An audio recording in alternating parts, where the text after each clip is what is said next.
Howdy folks, Keywii here, and welcome back to Steins. Today's situation which will be awesome. We are of course just continuing on with the craziness of the world and the whole new time thing, and Okabe is just like, oh, I have so many questions!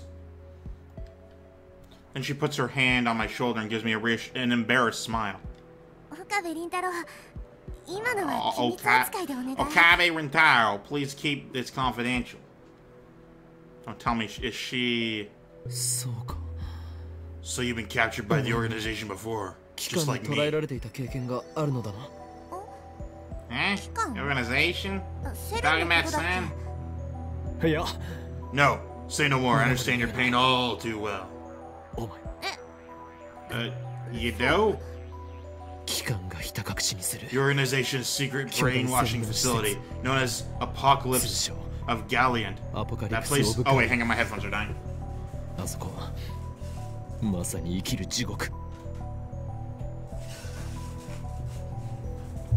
One moment while I plug them in. There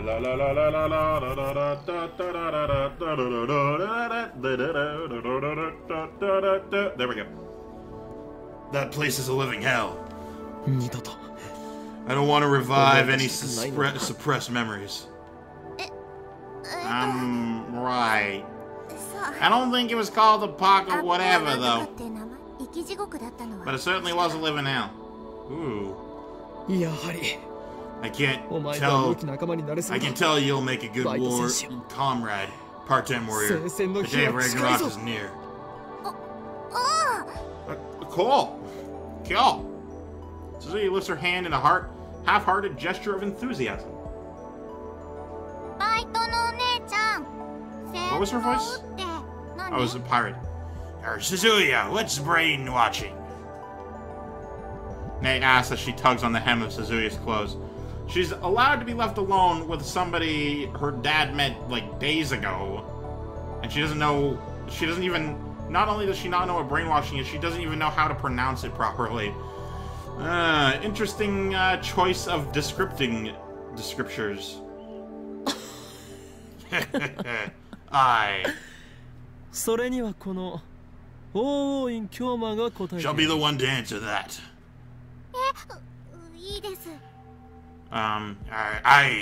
No, that's okay. Nate hides behind Suzuki. Looks like Nate's afraid of you. Okabe Rintaro. Why do you say his full name on that? You do well to fear me, Sister Braun. But you should also pay me respect, for I am the world's most infamous mad scientist. You're infamous. You know what infamous is, but not brainwashing? The fuck? Indeed, world leaders would kill to get their hands on my genius brain cells. The brain cells themselves are geniuses. They work very poorly together, so I'm kind of really dumb. Wow. Still cleaning Suzuki's waist, Nei opens her eyes even wider and gasps in admiration. That's how people talk when they've been brainwashed, Nei. Nonsense, part-time warrior. My brain has not been washed since the day I was born. Oh, what a sentence. That's so good. I love that. Are you a liar, Mr. Okarin? Don't call me that. You shouldn't yell at children. Look, she's shaking. But Mr. makes me sound old. Not even old enough to drink yet. What a disgrace. No, there's no point getting angry at a child. I need to show composure as a big old adult.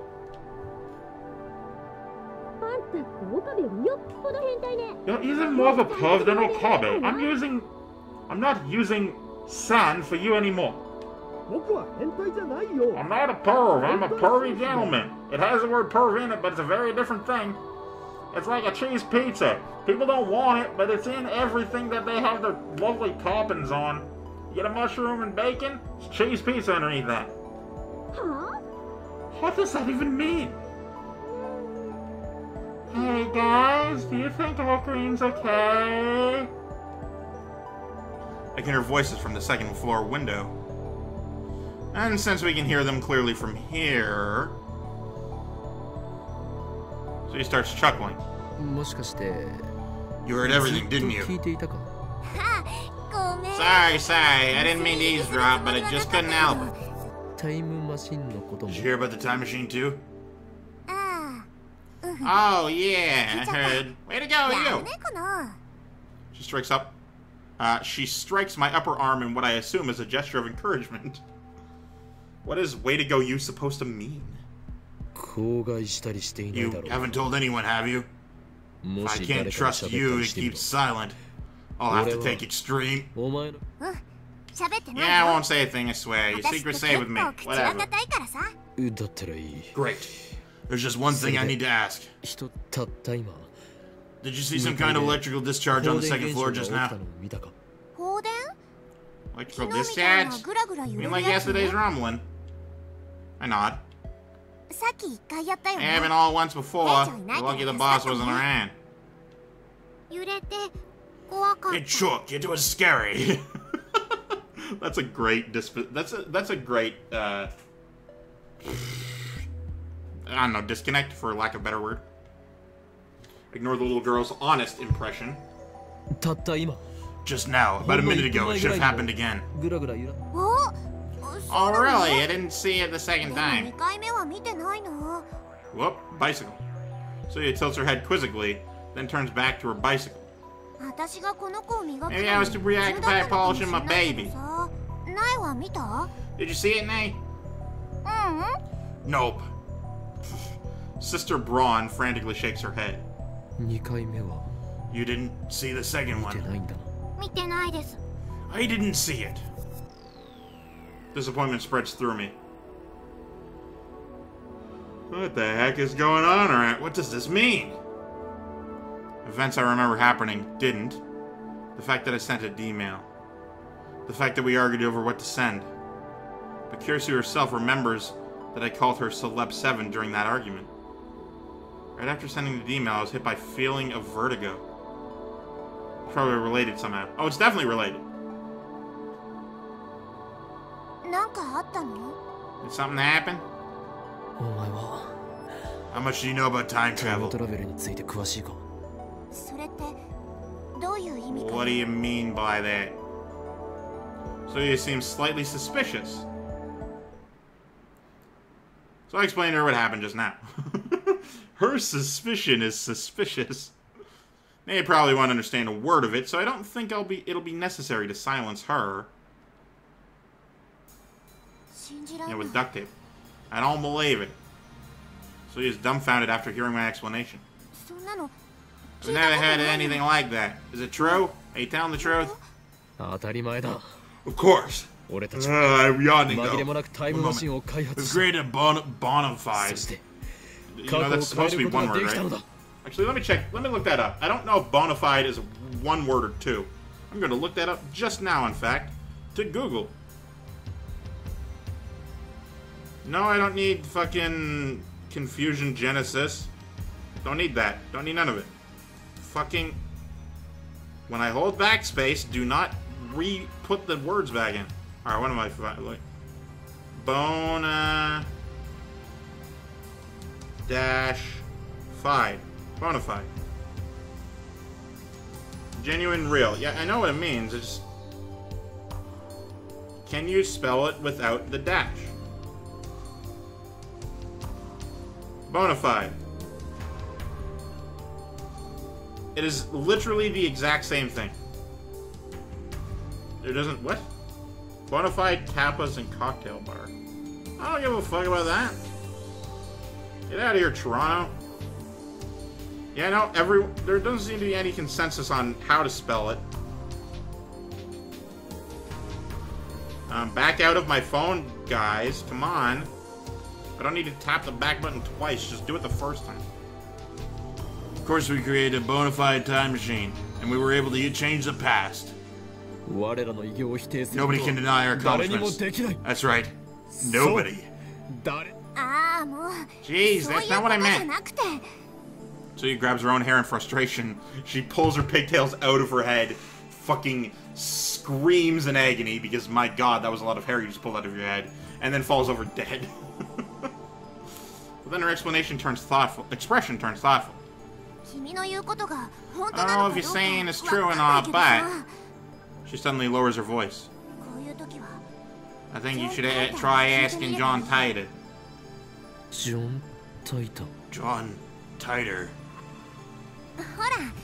I mean, he's a hot topic now, isn't he? Time travel from the future. You might know something, since you're both time travelers and all. Technically, Okabe isn't the time traveler here. He is a... Oh... A time mailman? What's the name of somebody who sends off a thing? I don't know. That's what Okabe is. He's not a time traveler. He doesn't travel through time. He sends things through time. I see. You could be right. No, there's no doubt about it. The undoing of past events could possibly be explained through the many worlds interpretation that Titor talked about. Come to think of it, it was Titor's advice that led me to the IBN 5100. He should be able to give me a hint this time, too. I quickly take out my phone. It's me. John Titor may have come from the future to guide me. Yeah, that's right. His arrival here in 2010 must be the choice of Steins Gate. El Sai Konguru. Oh, he said it faster though. Who is he talking to? Oh no. Who could it be? Maybe it's someone from the future. From the future? Do you want to know who I'm talking to, Sister Braun? No, They shakes her head rapidly. She looks scared. I respond with the weary expression of a mad scientist who has seen everything and lost much. Good. Even if you are interested, never ask. I could tell you, but then I'd have to silence you, and I don't want to have to do that to an innocent girl. Crying noise. In pirate speak. Come on, stop scanning her. She's just a little girl. I assume Nay is frightened because of the aura of danger that follows me everywhere. She's right to be. I'll get in touch with Titor immediately. Your advice is appreciated, part-time warrior. Is that useful? That's great.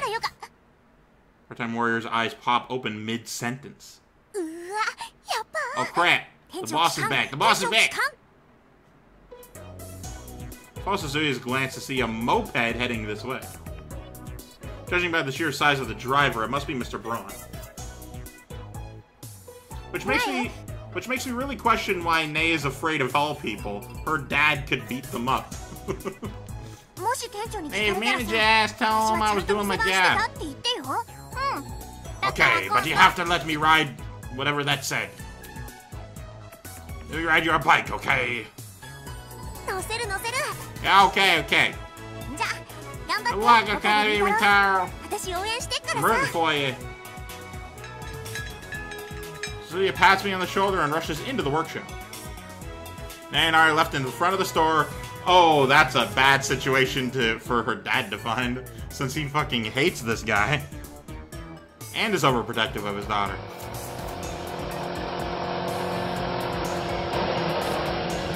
The driver stops the moped and takes off his full-face helmet, revealing Mr. Braun.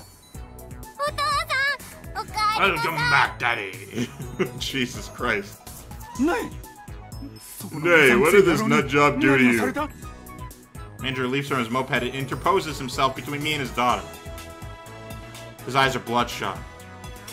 My spine freezes. What a powerful aura of malice. You son of a... How dare you make... Fucking what?